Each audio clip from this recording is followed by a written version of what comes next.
Well, it's official. Foreign films are the master of suspense, poltergeist, and scary movies.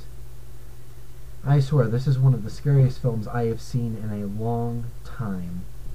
And what I loved about this movie is that it wasn't all about the jeeps and the creeps. There was actually a story behind it.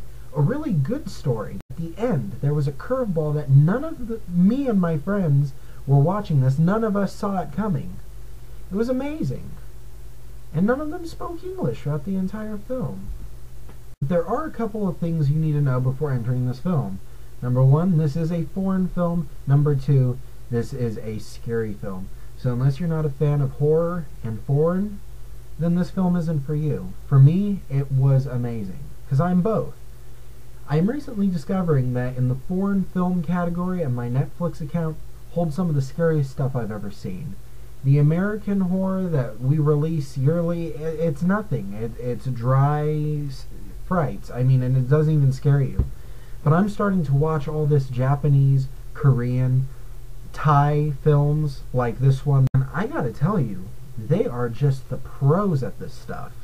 I mean, I can sit there and I can watch the American version of The Grudge and look at the Japanese version, Ju-On, and there is just a huge difference between the two. The difference, Ju-On, is nightmarishly scary. The Grudge, I fell asleep during. But anyway, Shudder is a 2004 film directed by two people I will not even attempt to pronounce their names, and it stars a very good cast. Once again, I will not even try to pronounce their names. Instead, I have created a delightful little credit reel for all of them.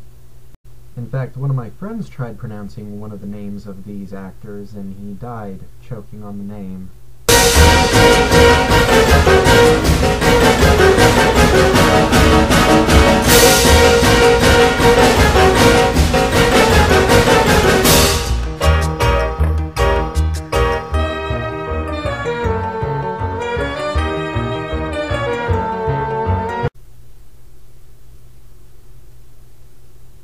So the plot about Shudder revolves around these 5 friends, and after a night of a drinking party, Tun, the main character, and his girlfriend Jane are driving home, and they accidentally hit a girl, and when Tun turns around and sees the girl getting up, he recognizes her face and just, eerily tells his girlfriend to keep on going. The next couple of days, Tun's girlfriend Jane graduates from school and he starts taking pictures, and when he goes to develop the pictures later, he sees these strange kind of white lines and orbs, and then the picture of his girlfriend with the rest of the class graduating, there's a strange kind of phenomenon appearing next to her. And I just love it so much because the film really does capture the atmosphere of what it is trying to say. And it revolves a lot around pictures and things appearing in pictures and phenomenon in pictures. And there's actually a fascinating scene between the two main characters and a professional kind of photographer, and they talk about fake pictures and real pictures with ghosts in them. And he talks about, kind of like in the fake ones, what could possibly happen, or what people mistake as real ghosts, what could happen. A picture could develop onto another picture and all this stuff. And then he actually shows a huge kind of mosaic of legitimate pictures that you find out at the end of the film were actually real, that were donated to make the film. And you get to see a lot of creepy Polaroids and stuff. So at first you're like, you're dead set on an idea, and you're thinking one thing, and then towards the middle of the film they throw you a curveball, and so then the entire mood of the film changes. And then before the film ends, they do it again. And it's brilliant, and the story just really makes the film. The atmosphere really makes the film. And like I said, this is the most I've been scared in a movie in a long time.